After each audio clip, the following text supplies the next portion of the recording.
আর একভাবে নির্যাতিত হচ্ছে ছেলে বিদেশের জমিনে বউয়ের নামে বন্ধু অ্যাকাউন্ট করে গেছে। আমাদের আশেপাশে আমি অনেক খবর বন্ধু শুনেছি।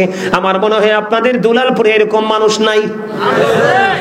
ছেলে বিদেশ থেকে টাকা পাঠায়, বাবাকে দেয় না, মাকে দেয় না। বউ বলে আমার ওই দিকে ঋণ আছে, ওই দিকে ঋণ আছে। আসলে আদতে কোনো ঋণ নেই। ও বন্ধু, এই টাকাগুলো বাংলা ভাষায়, আঞ্চলিক ভাষায়, গ্রাম্য ভাষায় এটাকে বলা হয় জোলা। কথা বলেন না কেন? টাকাগুলো ট্রান্সফার করে দিচ্ছে বাবার বাড়িতে। এদিক দিয়ে মা কষ্ট পায়, বাবা কষ্ট পায়। অনেক পুরুষ আছে শ্বশুর বাড়িতে বিল্ডিং পর্যন্ত তুলে দিয়েছে। বাবা মা বন্ধু শুটকি দিয়েও 3 বেলা খেতে পায় না, কাঁচা মরিচের ভর্তা দিয়ে পারে না, শাক সবজি বনলতা দিয়ে বন্ধু খাবার খেতে পারে না। এমন সন্তান আছে না নাই? আল্লাহ আমাকে কয়েকটা দেশ ভ্রমণ করার সুযোগ করে দিয়েছে। কয়েকটা দেশ আমি সফর করেছি বন্ধু।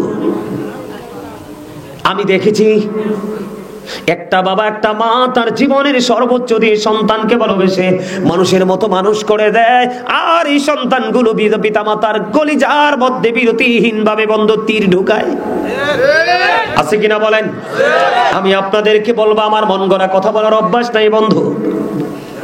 হাদিস শরীফের মধ্যে এসেছে, এক ব্যক্তি আসলেন, ইয়া রাসূলুল্লাহ, ইয়া হাবিবাল্লাহ, নবী গো, ও প্রাণের নবী, আমার বাবা আমার সম্পত্তিটাকে নিজের মতো করে খরচ করতে চায়। ও দুলালপুরের যুবক, আমার ভাই, আমার বন্ধু, তোমরা সবাই মিলে শোনো। এক ব্যক্তি এসে বললেন, ইয়া রাসূলুল্লাহ, ইয়া হাবিবাল্লাহ, নবী গো, ও প্রাণের নবী, আমার বাবা আমার উপার্জিত অর্থ নিজের মতো করে খরচ করতে চাই। ইয়া রাসূলুল্লাহ, আমি এখন কি করব?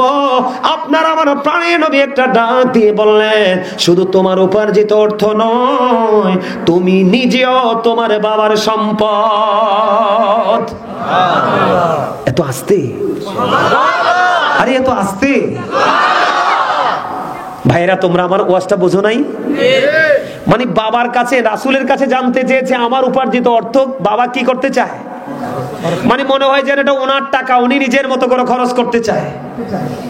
নবীজি বললেন, শুধু তোমার উপার্জিত অর্থ নয়, তুমি নিজেও তোমার বাবার সম্পদ। বাবা যেমনি চায় এমনি তোমাকে ইউজ করতে পারবে, কিন্তু তুমি জীবনে কোনোদিন না শব্দ ইউজ করতে পারবা না। তুমি তোমার বউয়ের কাছে টাকা পাঠাও, আমার কোনো আপত্তি নেই। তোমার প্রিয় সহধর্মিনী, তোমার জীবন সঙ্গিনী, তোমার সন্তানের ভবিষ্যৎ। কিন্তু বউ যদি বউয়ের মতো হয় বন্ধু, তার কাছে তুমি টাকা দাও। কারণ বউ বাবা মাকে দিবে না, বউর বোনকে দিবে না, বউর ছোট্ট একটা অসুস্থ ভাই আছে ছেলের, তাকে দিবে না। বউ ছেলের বাবা মাকে দিবে না, ছেলের বোনকে দিবে না, ছেলের ছোট্ট ভাইটাকে দিবে না, পড়াশোনার খরচ দিবে না। একমাত্র বউ তার বোনের নিয়ে ব্যস্ত থাকবে, তার বাবার বাড়ি নিয়ে ব্যস্ত থাকবে। এমন বউ কখনো সভ্য হতে পারে না। এই যুবক, তোমরা খেয়াল করবা, তুমি মোবাইলে তোমার বউকে তুমি 50 টাকা রিচার্জ করে দিয়েছো। কত টাকা? তুমি ডিরেক্টলি না ইনডাইরেক্টলি তুমি তাকে যাচাই করবা। 50 টাকা আমি তোমার মোবাইলে রিচার্জ করে দিলাম।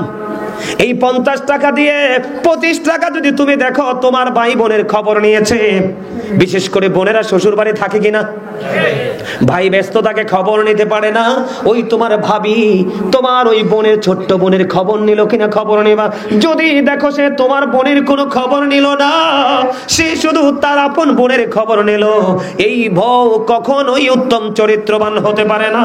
আর এই বউয়ের হাতে কখনোই ছেলের টাকা দেওয়া উচিত না। কথা বলেন না কেন? আমি আপনাদেরকে বলে দিতে চাই, বউয়ের কাছে টাকা দিয়ে বাবা মাকে লাঞ্ছিত করা, বাবা মাকে অপমানিত করা, অন্যের কাছে হাত পাতার জন্য উৎসাহ জুগিয়ে দেওয়া, এর চেয়ে বড় হতভাগা সন্তান আর কেউ হতে পারে না। এটার মতো খারাপ আচরণ আর কিছু হতে পারে না। আপনারা সবাই দোয়া করেন না, রব্বির হামহুমা কামা রব্বায়ানি সগীরা। জানেননি এটার মিনিং কি, অর্থ কি জানেননি? আল্লাহর কাছে দোয়া করবেন, আল্লাহ আবার বাবা মাকে তুমি ওইভাবে রাখো যেমনি ভাবে আমার বাবা মা ছোট্টকালে আমাদেরকে কি করেছে, আদর দিয়েছে, ভালোবাসা দিয়েছে, মায়া দিয়েছে, রেসপেক্ট করেছে। বন্ধুরে আমার, আমি তোমাদেরকে বলে দিতে চাই, আচরণ কয়েক রকমের আছে। বাবা মার সাথে আচরণ তোমাকে করতে হবে কেমন বাবা? আল্লাহর হাবিব সরকারে মদিনা রাহমাতুল লিল আলামিন তিনি বললেন, তিনবার নবীজি হাদিস শরীফের মধ্যে এসেছে, এই শব্দটা তিনবার ইউজ করেছে, হতভাগা সে, হতভাগা সে, হতভাগা সে। নবী গো, কে গো সেই হতভাগা? ইয়া রাসূলুল্লাহ, ইয়া হাবিবাল্লাহ, নবী গো, কে সেই হতভাগা সন্তান? আমার নবী বলেছেন, বাবা মা দুজনকে পেয়েছে, বাবা মা দুজনকে পেয়েছে অথবা একজনকে পেয়েছে, তাদেরকে সেবা করে, তাদেরকে আদর করে, তাদেরকে ভালোবেসে, তাদেরকে সম্মান করে আদর করে যে ব্যক্তিটা জান্নাতি হতে পারলো না, তার মতো হতভাগা এই সৃষ্টি জগতে আর কোনো সন্তান হতে পারে না। যুবক, আমি তোমাদের শিক্ষার জন্য বলছি, আমি মিলাদে গেলে যদি কেউ হাদিয়া দেয়, আমি মিলাদে গেলে যদি কেউ হাদিয়া দেয়, ওই হাদিয়াটা আমি নিয়ে আগে আমার মায়ের হাতে দেই। মাহফিলে যখন যাই বন্ধু, মানুষ যখন আমাকে হাদিয়া দেয়, ওই হাদিয়াটা আমি আগে আমার মায়ের কাছে দেই। আমার প্রয়োজন হলে, মা আমার 500 টাকা লাগবে, 1000 টাকা লাগবে, আমি চেয়ে চেয়ে নেই বন্ধু। আমি আমার মায়ের কাছ থেকে চেয়ে নিতে আমি অনেক মজা পাই, কারণ এদিকে আমিও শান্তি পাই, আর অন্যদিকে আমার মা স্বাধীন বন্ধু। আমার মা যা মন চায় তাই করতে পারে। কখনো কোনো মানুষের কাছে হাত পাততে হয় না। কোনো মেহমান আসলে, আপন স্বজন, আমার মামার বাড়ির কেউ আসলো, আমার মা যদি 10টা টাকা দিতে হয়, কোনো ছেলের মুখাপক্ষি হতে হয় না। শুধু আমি নয়, আমার অন্য ভাইয়েরা যারা, তারা ইনকাম করে মায়ের হাতে দেয়। এই জন্য আমরা ভাইয়েরা সবাই সবার জায়গায় অত্যন্ত চমৎকার ভাবে আছি। কেন জানেননি? আমি কি বলবো? আপনাদের খারাপ লাগে আমার এই ওয়াজটা? খারাপ লাগে? আপনি কি মনে করেছেন এই কথার ওজন কত? খেয়াল করেন, নবীজি বলেছে, নবীজির কথায় কি কোনো সন্দেহ আছে? এই যুবক, তোমরা শোনো, হযরত মুহাম্মদ সাল্লাল্লাহু আলাইহি সাল্লাম was born in Arab country. His father's name was Abdullah. His mother's name was Amina. His father said died before he was born. He lost his mother in his childhood. He was very truthful. সবচেয়ে বড় মজার জায়গা হলো, সবচেয়ে বড় মজার যে সেন্টেন্সটা, মজার জায়গাটা হলো, হি ওয়াজ ভেরি ট্রুথফুল। তোমার, আমার, আপনাদের, আমাদের সবার নবী ছিলেন শ্রেষ্ঠ সত্যবাদী। আওয়াজ তুলে বলেন আল্লাহু আকবার। আরো জোরে। খেয়াল করছেন বিষয়টা? নবীজি বলেছেন, হতভাগা সে, হতভাগা সে, হতভাগা সে, তিনবার বলেছে। কে সে হতভাগা? তোমরা মনে রাখবে যুবক, এই দুলালপুরের যুবকদেরকে বলতে চাই, বাবা মাকে কষ্ট দেওয়া হারাম, তাদেরকে ভালোবাসা ফরজ। তোমরা বোঝো না? এই যে কোরআন, দা হোলি কোরআন, পবিত্র গ্রন্থ, এটা আসছে কোত্থেকে? লৌহে মাহফুজ থেকে, আল্লাহর অমীয় বাণী। আল্লাহ রাব্বুল আলামিন বলেছেন, ওয়াবুদুল্লাহ ওয়ালা তুশরিকু বিহি শাইআ ওয়া বিল ওয়ালিদাইনি ইহসানা। জোরে জোরে আল্লাহু আকবার। নবীজি বলেছে, তোমরা আল্লাহর ইবাদত করো। আল্লাহর সাথে আল্লাহ রাব্বুল আলামিন জানিয়ে দিয়েছে কোরআন থেকে, কিন্তু তথ্য পাইছি কার মাধ্যমে? কথা বলে না। আরে ভাই, এই কোরআনটা আসছে কার কাছে? একদিকে আল্লাহর বাণী, কিন্তু পাইছি কার থেকে? নবীজির কাছ থেকে। তোমরা আল্লাহর কি করো? ইবাদত করো, গোলামি করো, দাসত্ব করো। ওয়ালা তুশরিকু বিহি শাইআ, আল্লাহর সাথে কোনো কিছুকে কি করিও না শরীক। ওয়া বিল ওয়ালিদাইনি ইহসানা, মা বাবাকে কি করো? কথা বলে না, কি করো? এই আসল কথাটা কইছো, আমি চাইছি তাদের মুখ থেকে আসুক। মানে আয়াতের ধারা দেখে তারা অর্থ বুঝে নিয়েছে। সুবহানাল্লাহ বলেন না? মা বাবার খেদমত কি শুধু খাওয়াইলেই হয়? ঈদের দিনে একটা কাপড় দিলে হয়? মা চাইছে চাইলে হয়? মায়ের ভালোবাসা হলো ওইটা, মায়ের কাছে গিয়ে বসবা, মাকে আদর করবা। মা কি খাবেন বলেন? মা আপনার জন্য কি করব বলেন? না, দেখবেন মা কোনোদিন সন্তানের কাছে কিছু চায় না রে, কোনোদিন মা সন্তানের কাছে কোনো কিছু চায় না। মা চায় আমার সন্তানের 1 টাকা মজুদ থাকো। কোনোদিন কোনো মা সন্তানের কাছে চায় না। মাকে জোর করে দিতে হয়, বাবাকে জোর করে দিতে হয়, সন্তানের নি কষ্ট হয়। জোরে কন্যা আল্লাহু আকবার। মা বাবাকে ভালোবাসবেন তো ইনশাআল্লাহ। বন্ধুরে আমার, আমার দিকে তাকাও বন্ধু। রাসূলকে প্রশ্ন করা হলো, ইয়া রাসূলুল্লাহ, ইয়া হাবিবাল্লাহ, নবী গো, ও প্রাণের নবী, আমার কাছ থেকে পৃথিবীর বুকে সবচেয়ে উত্তম, সবচেয়ে ভালো, সবচেয়ে মিষ্টি ব্যবহারটা পাওয়ার হক কার বেশি? তোমরা বলো তো কার? বাবা মা সর্বপ্রথম, কিন্তু তোমরা মা বলেছো, একেবারে হাদিস শরীফের সাথে মিলে গেছে। রাসূল বললেন ক্বালা উম্মুকা, তোমার মা। আবার প্রশ্ন করা হলো ক্বালা সুম্মা মান, তারপরে কে? নবীজি বললেন ক্বালা উম্মুকা, তোমার মা, ইউর মাদার। আবার প্রশ্ন করা হলো ক্বালা সুম্মা মান, তারপরে কে? ইয়া রাসূলুল্লাহ, নেক্সট টাইম কে? আমার নবীজি বললেন ক্বালা উম্মুকা, তোমার মা, ইউর মাদার। এরপরে আবার প্রশ্ন করা হলো ক্বালা সুম্মা মান, তারপরে কে? আমার নবীজি বললেন ক্বালা আবুকা, তোমার বাবা। জোরে জোরে বলুন না আল্লাহু আকবার। মায়ের দিকে যদি তুমি একটা নজরে তাকাও, একটা হজের সওয়াব হয়ে যাবে। বলো হুজুর, প্রতিদিনই তো তাকাই, এই তাকানো সেই তাকানো নয়। তুমি যখন তোমার মায়ের চেহারার দিকে তাকাবে, তখন তোমার মধ্যে মায়ের প্রতি একটা করুণা জন্ম হবে। কেমন করুণা? মহাব্বতের। যেমন তুমি তোমার মায়ের চেহারাটার দিকে তাকাইলা, তোমার কাছে মনে হয়েছে মায়ের চেহারাটা একটু শুকিয়ে গেছে, মা হাঁটছে, মাকে একটু দুর্বল মনে হয়েছে। তোমার কাছে এমন যখন ফিলিংস আসবে, আল্লাহ কয় কেমন পাগল সন্তান মায়ের, মায়ের দিকে তাকাইয়া কত চিন্তা তুমি শুরু করলে। আমি আল্লাহ খুশি হয়ে তোমার আমলনামায় 100, তোমার আমলনামায় একটা হজের সওয়াব দিয়ে দিলাম। ইয়া রাসূলুল্লাহ, প্রতিদিন যদি 100 বার তাকানো হয়, আমার নবী বললেন তোমার আমলনামায় 100 হজের সওয়াব দেওয়া হয়। বাবার সম্পর্কে যদি বলি, যেই সন্তানটা বাবার অবাধ্য, মনে রাখবেন, যেই সন্তানটা বাবার অবাধ্য, ওই সন্তানটা আল্লাহর অবাধ্য। যেই সন্তানটাকে বাবা দেখতে পারে না, বাবা সহ্য করতে পারে না, সন্তান দেখলে বাবার চোখ দিয়ে শুধু পানি ঝরে, ওই সন্তানটা আল্লাহর অবাধ্য। নাউজুবিল্লাহ বলেন না, আর জোরে বলেন না নাউজুবিল্লাহ। আর একটু মহব্বতে। পৃথিবীর সব অপরাধের ক্ষমা চেয়ে মা বাবাকে তুমি যদি কলিজায় আঘাত দাও, এই আঘাতের ক্ষমা নাই, ক্ষমা নাই। তুমি দুনিয়াতেও কষ্ট ভোগ করবে, ওপারে যাওয়ার পরে ফাইনাল যন্ত্রণা তোমার শুরু হবে। মা বাবাকে কলিজায় আঘাত দিও না। আল্লাহ রাসূল বলে দিয়েছেন মা বাবাকে ভালোবাসো। জোরে জোরে কন্যা সুবহানাল্লাহ। কারণ মা বাবাকে ভালোবাসতে হবে বন্ধু। Paradise of the child under the feet of the mother, বাইরে পায়ের নিচেই তোমাদের জান্নাত। কিন্তু এই জান্নাতের জায়গায় আসতে হলে বাবা মাকে একটা দায়িত্ব পালন করতে হবে। আমি এই জন্য বলি every parent should take care their children very carefully. প্রত্যেকটা পিতামাতার উচিত তাদের সন্তানের দায়িত্ব যত্ন সহকারে পালন করা। আমরা সন্তান হিসেবে যদি বলি উই শুড ওবে আওয়ার প্যারেন্টস, আমাদের প্রত্যেকের উচিত আমাদের পিতামাতাকে মান্য করা। জোরে জোরে কন্যা সুবহানাল্লাহ। আপনি যখন সন্তানকে সুশিক্ষাটা দিয়ে দিবেন প্রথম দিকে, বন্ধুরে আমার, সন্তানকে যদি আপনি মানুষের মতো মানুষ বানাতে চান, 3টা জায়গা দিতে হবে তাকে।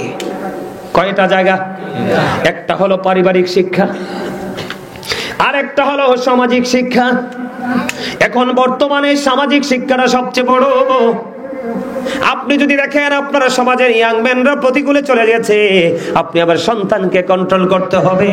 3 নাম্বার হলো বন্ধু ফ্রেন্ড সার্কেল। আপনার ছেলে কার সাথে বন্ধুত্ব করছে, কার সাথে সময় মায়াস করতেছে, টাইম পাস করতেছে, আপনি ওই দিকে নজর দিতে হবে, তাহলে আপনার সন্তানটা মানুষের মতো মানুষ হয়ে যাবে। কিন্তু আপনি সন্তান বড় হয়েছে বলে ছেড়ে দিলেন, ওই সন্তান কখনো বন্ধু মানুষের মতো মানুষ হবে না। আল্লাহ রাসূলের পাগল, আবার বন্ধু আমার দিকে তাকান, আল্লাহর হাবিবের পাগল, মায়ের জন্য পাগল, বৃদ্ধ মা একজন আল্লাহর প্রিয় বান্দা, মায়ের পাগল সন্তান। মা বন্ধু অসুস্থ, হাঁটতে পারে না, কিন্তু মায়ের শখ হলো খানায় কাবা তাওয়াফ করবে। বন্ধুরে আমার, ওই মায়ের পাগল সন্তান 7 বছর পর্যন্ত মাকে বন্ধু কাঁধে করে খানায় কাবা তাওয়াফ করালেন। খানায় কাবা তাওয়াফ করানোর পরে সাদিকুত তাইয়ার নামক আবেদকে প্রশ্ন করলেন, আমি আমার মাকে 7 বছর পর্যন্ত ওই কাঁধে করে খানায় কাবা তাওয়াফ করিয়েছি, আপনি বলেন আমার মায়ের দুধের ঋণ শোধ হয়েছে কিনা? এবার ওই সাদিকুত তাইয়ার একটা ডাক দিয়ে বলল, তোমার হায়াতে জিন্দেগি যদি 50,000 বছর হয়, তুমি যদি 50,000 বছর যদি তোমার মাকে কাঁধে করে চড়াও, তারপরেও একটা রাত্রি যে দুধ পান করেছো, মা স্তন চেপে ধরে, একটা রাত্রি দুধের ঋণ শোধ হবে না। আর এই বাবা মাকে কষ্ট দিলে উপায় আসেনি? আরো জোরে বলেন, উপায় আসেনি? আপনারা জানেন ঈসা নবী বাবা ছাড়া পৃথিবীতে আসছে। ঈসা নবীর মা যখন ইন্তেকাল করলো, তিনি বন্ধু ঘরে ছিলেন না, এমনিতেই তাদের বসবাস ছিল পাহাড়ে। যখন ঘরে ফিরে দেখলেন মা দুনিয়া থেকে চলে গেছে, ঈসা নবীর কান্না, এমন ভাবে কান্না করেছে বন্ধু, মনে হয়েছে আকাশ বাতাস যেন বন্ধু ক্রন্দন করবে, এমন দুঃখ পেয়েছে। মা এমন একটা নিয়ামত, মা পৃথিবীর সবগুলো দরজা যদি তোমার বন্ধ হয়ে যায়, মায়ের আঁচল কখনোই তোমার জন্য ক্লোজ হবে না, এটা সব সময় তোমার জন্য খোলা থাকবে। সুবহানাল্লাহ। মা বাবার মর্যাদা কেমন, বিন্দু পরিমাণ আঘাত দেওয়া যাবে না। ওহ শব্দ যদি বাবা মা সন্তানের আঘাতের কারণে যদি ওহ শব্দটা করে রে, এই সন্তানের দুনিয়া এবং আখিরাত দুটোই বন্ধ, ধ্বংস হয়ে যাবে। আমি আপনাদেরকে বলে বন্ধু, বুখারী এবং মুসলিম শরীফের মধ্যে আসছে, হাদিস খানা অনেক লম্বা, হাদিস শরীফটা অনেক লম্বা, তার একটা অংশ আমি আপনাদেরকে বলতে চাই। বাবা মাকে অনেক বড় আঘাত দিতে হয় না, লাঠি দিয়ে মাথায় আঘাত করতে হয় না, বেত দিয়ে আঘাত করতে হয় না, হৃদয় দিয়ে যদি আপনি আচরণ দ্বারা গোপনে যদি বাবা মাকে আঘাত দেন, আপনার ভবিষ্যৎ বন্ধু ধ্বংস। আমি আপনাকে বলে বন্ধু, হযরতে জুরাইজ নামক বুখারী শরীফের মধ্যে এসেছে, হযরতে জুরাইজ নামক এক আল্লাহওয়ালা যুবক। বন্ধু আমরা যেমন জামাতে নামাজ পড়ি, একত্রিত হয়ে নামাজ পড়ি, জুরাইজ এইভাবে নামাজ পড়তে তিনি পছন্দ করতেন না। আল্লাহর বেশি পাগল ছিল, বেশি বুজুর্গ ছিল, বেশি আল্লাহওয়ালা ছিল। লোকালয় থেকে অনেক দূরে তিনি একটা হুজরা বানালেন। হুজরা বুঝতে পারছেন নি? আপনাদের মসজিদের পাশে একটা হুজুর থাকার একটা জায়গা আসেনি? কথা বলেন না কেন? আলাদা থাকার জায়গা আছে না প্রত্যেকটা মসজিদে? এই রকম একটা হযরতে জুরাইজ, খেয়াল করবা যুবক, তোমরাও তো যুবক, ওই জুরাইজ তো যুবক। এই যুবক জুরাইজ তিনি নামাজ পড়ার জন্য, ইবাদত করার জন্য একটা হুজরা বানালেন। হুজরার মধ্যে তিনি বসে বসে ইবাদত বন্দেগি করেন। একদিন তিনি নামাজের নিয়ত বেঁধে ফেললেন।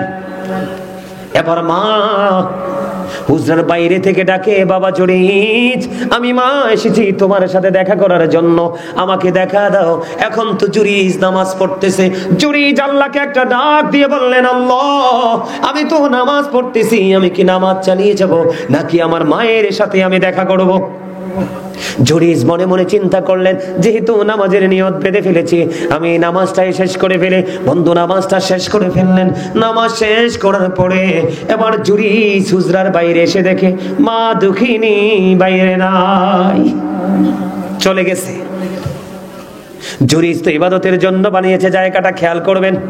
একদিন চলে গেল, দ্বিতীয় দিন আবার বন্ধু জুরাইজ নামাজরত অবস্থায়, ঠিক এমত অবস্থায় মা দুঃখিনী এসে ডাকছে, বাবা জুরাইজ আজকে আমি তোমার সাথে দেখা করতে আমি মা এসেছি, আমাকে দেখা দাও। জুরিস বন্ধু আজকেও নামাজরত অবস্থায়, জুরিস নামাজ পড়তেছে ওই গত দিনের মতো আজকে আল্লাহকে ডেকে ডেকে বলছি, আল্লাহ আমি কি আমার মায়ের ডাকে সাড়া দিব নাকি আমি নামাজ চালিয়ে যাব? এবার জুরিস কি করলেন, ওই গত দিনের মতো আজকেও তিনি নামাজ যেহেতু নিয়ত বেঁধে ফেলেছে, তিনি নামাজ পড়তেছিলেন। নামাজ পড়তে পড়তে বের শেষ করে বাইরে এসে দেখে আজকেও মা নাই। মা আজকেও এখানে নাই, মা চলে গেল। মা যখন চলে গেল বন্ধু, 2 দিন চলে গেল, তৃতীয় দিন আবার মা এসেছে হুজরাতে দেখা করবে। আজকেও এসে দেখি আজকেও জুরিস নামাজরত অবস্থায়। আল্লাহকে ডাক দিয়ে বললেন, আল্লাহ আমি তো নামাজ পড়তেছি নামাজরত অবস্থায়, আমি কি মায়ের ডাকে সাড়া দিব নাকি আমি নামাজ চালিয়ে যাব? এবার তিনি চিন্তা করলেন, না না আমি নামাজটাই চালিয়ে যাই। এক এক করে 1 দিন 2 দিন 3 দিন তিনি কিন্তু নামাজরত অবস্থায়। কিসের অবস্থায়? বন্ধুরে আমার, তিনি কিন্তু মাকে বকা দেয়নি, মাকে গালি দেয়নি, মায়ের সাথে কোনো ধরনের কটু বাক্য তিনি ইউজ করেননি। এবার 3 দিন মা আসলো, তৃতীয় দিন ও সন্তানের সাথে দেখা হলো না। এবার তৃতীয় দিন যাওয়ার সময় বলল, আল্লাহ 1 দিন নয় 2 দিন নয় 3 দিন আসলাম ছেলের সাথে দেখা করার জন্য, ছেলেটা আমাকে দেখা দিল না। আমি কষ্ট পেয়েছি, দুঃখ পেয়েছি, আমি মা বলে গেলাম আমার এই ছেলেটা বেশ্যা মহিলার মুখ না দেখা পর্যন্ত তারে মরণ দিও না। নাউজুবিল্লাহ, জোরে কন্না নাউজুবিল্লাহ। ওয়াজ বুঝেন নাই? মা কি বরদোয়া করলো? বেশ্যা মহিলার মুখ না দেখাইয়া আমারে মরণ দি। মা দোয়া করে বরদোয়া করে আমার ছেলেটাকে বেশ্যা মহিলার মুখ না দেখাইয়া মরণ দিও না। দেখেন মায়ের মর্যাদা কত বেশি, মায়ের শান আল্লাহর কাছে এত বেশি। ও বন্ধু, আপনি যদি আল্লাহ রাব্বুল আলামিনের জিকির করতে করতে জীবন উৎসর্গ করে দেন, সারা জীবন যদি নফল ইবাদত দুরূদ জিকির করতে করতে জীবন উৎসর্গ করে দেন, বাবা মার সাথে যদি আপনার সম্পর্ক ভালো না হয়, আল্লাহ রাব্বুল আলামিন ডেকে ডেকে বলে, হাবিব আপনি আমার বান্দাগুলোকে জানিয়ে দেন তাদের সম্পর্ক কশিন কালেও আমি আল্লাহর সাথে হবে না। বন্ধুরে আমার, মা এবার বরদোয়া দিয়ে চলে গেলেন, বেশ্যা মহিলার মুখ না দেখাইয়া মরণ দিও না। পাশেই বসবাস করতেন এক বেশ্যা মহিলা। বেশ্যা মহিলার পেটে বন্ধ বাচ্চা। ধীরে ধীরে বেশ্যা মহিলার পেটের বাচ্চাটা বড় হতে লাগলো। ধীরে ধীরে বড় হতে হতে হতে হতে বন্ধু বাচ্চাটা পৃথিবীতে আসলো। আসার পরে মানুষ যখন প্রশ্ন করে বাচ্চাটা কার, এবার ওই বেশ্যা মহিলা একটা ডাক দিয়ে বলল, বন্ধু ও দুলালপুরের যুবক, হৃদয় খুলে শোনো, মায়ের মর্যাদা কত বেশি, মায়ের ডাক আল্লাহর কাছে কত গ্রহণযোগ্য। মা যদি দরখাস্ত দিয়ে দেয়, এই সন্তানের ভবিষ্যৎ সোনার দিন বন্ধু অন্ধকার আচ্ছন্ন রূপে রূপান্তরিত হয়। এবার ওই বেশ্যা মহিলার বাচ্চা যখন আসলো, বাচ্চা মহিলাকে প্রশ্ন করা হলো, তুমি বাচ্চা কোত্থেকে নিয়ে এসেছো? কয় আমি বাচ্চা এনেছি হযরতে জুরিস থেকে। ওমা নাউজুবিল্লাহ কর না। জুরিস কি জানে? আসলে জুরিস তো কিছুই জানে না। এই বেশ্যা মহিলা অনেক দিন ধরে বন্ধু বিচরণ করছে, কোনদিন জুরিসকে নিয়ে কলঙ্ক দেয়নি, মা অভিশাপ দিতে দেরি, তত্ত্বগত ভাবে বন্ধু জুরিসের কলঙ্ক লেগে গেল গায়ে, সাদা গায়ে।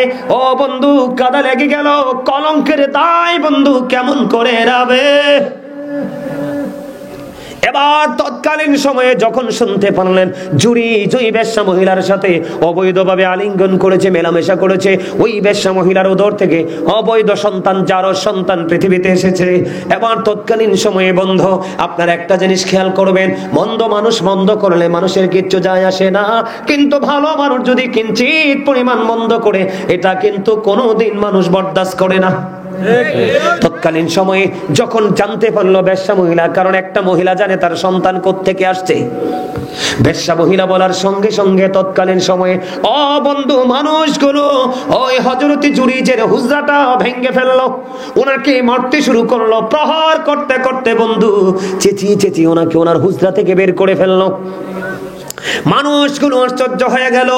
ওই সরল মনা জুরিজ, আল্লাহওয়ালা জুরিজ, নামাজরত অবস্থায় কিছুই তো জানে না। এবার জুরিজ তাদেরকে বলতেছে, কেন রে আমাকে তোমরা প্রহার করতেছো, বিরামহীন ভাবে কেন প্রহার করছো, আমার হুজরা কেন ভেঙে দিচ্ছ? এবার ওই মানুষগুলো বলতেছে, তোমার অপরাধ হলো ওই বেশ্যা মহিলার সাথে অবৈধ মেলামেশা করেছো, ওই বেশ্যা মহিলার উদর থেকে পৃথিবীর বুকে অবৈধ সন্তান আসছে। এবার হযরত জুরিজ ডাক দিয়ে বলল, ও এই জন্য তোমরা আমাকে প্রহার করছো, আমাকে একটা ঘটি পানি দাও। আপনাদের কি বোঝাচ্ছি মায়ের দোয়াটা কেমন করে বন্ধ, দোয়াটা কবুল হয়ে গেল। আর ছেলেটার পাওয়ারটা কেমন, কতটা আল্লাহওয়ালা, এটা বুঝবেন এখন। এখন হযরতে জুরিজ একটা ডাক দিয়ে বলল, আমাকেই তোমরা একটা ঘটি দিয়ে পানি দাও। এবার জুরিজকে পানি দেওয়া হলো। জুরিজ এবার সুন্দর করে বন্ধু ওযু বানালেন।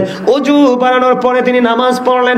নামাজ শেষ করার পরে অসংখ্য মানুষ এই জুরিজকে দেখতে আসলো। কলঙ্কিত জুরিজ, আসলে জুরিজ তো কলঙ্কিত নয়, মা যখন বরদোয়া দিল কলঙ্কিত হয়ে গেছে। এবার হযরতে জুরিজ বলল, বাচ্চাটাকে আমার কাছে নিয়ে আসো। বন্ধু ছোট্ট বাচ্চা মাত্র পৃথিবীতে আসছে। এবার এই ছোট্ট বাচ্চার উপরে এইভাবে পেটটার উপর হাত রাখলেন। হযরত জুরিজ ওই ছোট্ট বাচ্চার পেটটার উপর হাতটা রেখে একটা ডাক দিয়ে বললেন, বাবু বলে দাও তোমার বাবা কে? ওই ছোট্ট বাচ্চা পৃথিবীতে এসেছে বন্ধু, ছেলেটা কত বড় আল্লাহওয়ালা, ওই জুরিজ কত বড় বুজুর্গ। ওই জুরিজের বরকতময় হাত যখন ছোট্ট বাচ্চার পেটটার উপর তুলে দেওয়া হলো, এবার ওই ছোট্ট বাচ্চার জবান খুলে যায়। জোরে জোরে কোন আল্লাহু আকবার। ছোট্ট বাচ্চার জবান খুলে দিল। ওই ছোট্ট বাচ্চা ইশারা করে দেখিয়ে দিল, ওই জুরিজ আমার বাবা নয়, ওই রাখাল আমার বাবা। জোরে জোরে কন্না আল্লাহু আকবার। জুরিজের এটা কারামত কিনা? কথা বলে না কেন? তিনি যে আল্লাহওয়ালা, তিনি যে আল্লাহর প্রিয় বান্দা, এটা ওনার কারামত প্রকাশ হলো কিনা? আপনি আমি যদি বাচ্চার পেটের উপর হাত দেই, বাচ্চা কথা বলবেনি? কথা বলেন না কেন? বলবেনি। জুরিজ এমন আল্লাহওয়ালা ছিলেন, যে বাচ্চার পেটের উপর হাত রাখলে বন্ধু বাচ্চা কথা বলে, কলঙ্কের দায় সে এড়িয়ে যেতে পারে, কলঙ্ক মুক্ত হতে পারে। ওই জুরিজ বন্ধু নামাজরত অবস্থায় এক এক করে 3 দিন মা ডাকছে, বাবা বাবা গো আমাকে দেখা দাও, আমি মা এসেছি তোমার সাথে দেখা করব, কথা বলবো। আমি আজকে দুলালপুরের যুবককে বলবো, মা এবং বাবা যদি ডাক দেয়, তোমার যদি লক্ষ কোটি টাকা ধ্বংস হয়ে যায়, তুমি ওই ধ্বংসের দিকে না তাকে মায়ের ডাকে আগে সাড়া দিও। তবে মনে রেখো, বাবা মা কখনোই সন্তানের ধ্বংস হওয়ার সময় ডাকে না। কথা বলেন না কেন? ছেলে নামাজরত অবস্থায় একদিকে অনেক বেশি বুজুর্গ, বাচ্চার পেটের উপর হাতটা দিলে বাচ্চা বলে দিল, রাখাল আমার বাবা। ওই জুরিজের জীবনে পর্যন্ত কলঙ্ক লেগে গেল। শুধু মা দুঃখ পেয়ে উহু করে শুধু আল্লাহকে ডাক দিল, আল্লাহ তিনটা দিন আসলাম, ছেলেটা দেখা দিল না, দুঃখ পেয়েছি, বদদুয়া দিল, কাজে লেগে গেল বন্ধু। পরে তৎকালীন সময়ে মানুষগুলো হাদিস শরীফের মধ্যে আসছে, জুরিজের হাতগুলো চুমু খেতে লাগলো। ও বন্ধু তার বিভিন্ন অঙ্গে চুমু খেতে লাগলো, আর বলতে লাগলো, জুরিজ আমরা বুঝিনি, তুমি একটা কাজ করো। কাজটা কি? তুমি যদি অনুমতি দাও, তোমার এই হুজরা আমরা স্বর্ণ দিয়ে তৈরি করে দিব। জুরিজ বললেন, না না, আমার স্বর্ণ লাগবে না, যেমন ছিল তেমনই বানিয়ে দাও। এবার বুঝেন ছেলেটা কত আল্লাহওয়ালা, কত বুজুর্গ, কত ফরেজগার, আল্লাহ রাসূলের কতটা প্রিয়। কিন্তু এত প্রিয় হওয়ার পরেও কিছু সময়ের জন্য কলঙ্ক লেগে গেল তার কলারে। তাহলে যুবক তোমরা আমাকে বলো, মাকে কষ্ট দিবা? মায়ের কথার অবাধ্য হবা? চাচি বলো, জেঠি বলো, খালা বলো, ফুফু বলো, দাদি বলো, নানি বলো, সবাইকে মূল্যায়ন করবে, সবাইকে মর্যাদা দিবে, তবে সবার আগে থাকবে আমার মা। কথা বলে না? তুমি চাচা, জেঠা, দাদা, নানা, মামা, খালা, খালু যা আছে সবাইকে তুমি মূল্যায়ন করবে, তুমি সবাইকে মর্যাদা দিবে, কিন্তু সবার আগে তোমার কলিজায় বন্ধু তোমার বাবা।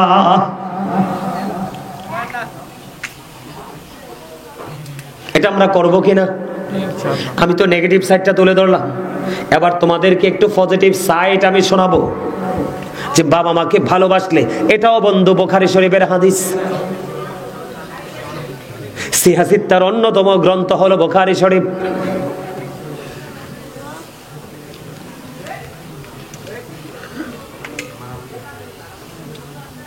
এই তোমাদের সমস্যা কি?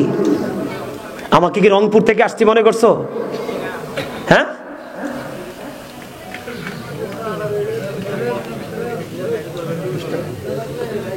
তোমাদের ভালো না লাগে তোমরা বের, আই সে গেট আউট। বেয়াদবের একটা সীমা আছে তো।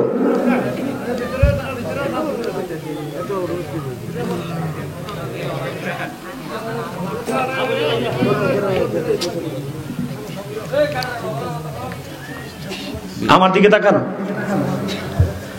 বেয়াদব চিরকাল বেয়াদবি থাকবে, বেয়াদবের জন্য জাহান্নাম বরাদ্দ। আল্লাহ যেই মানুষগুলোকে পছন্দ করেন এর মধ্যে একটা হলো বেয়াদব।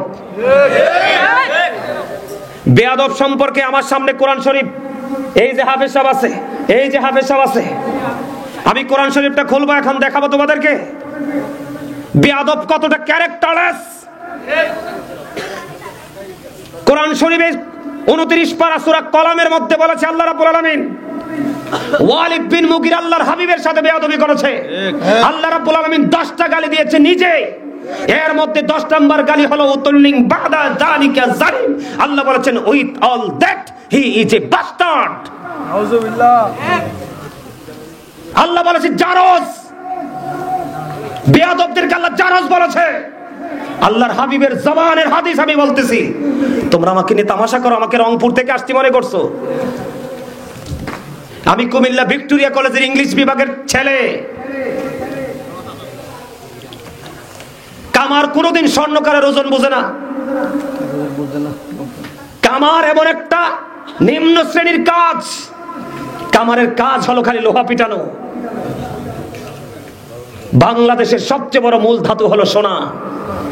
কামার কোনোদিন সোনার ওজন বোঝে না, এই জন্য সে সারা জীবন লোহাই পিটে।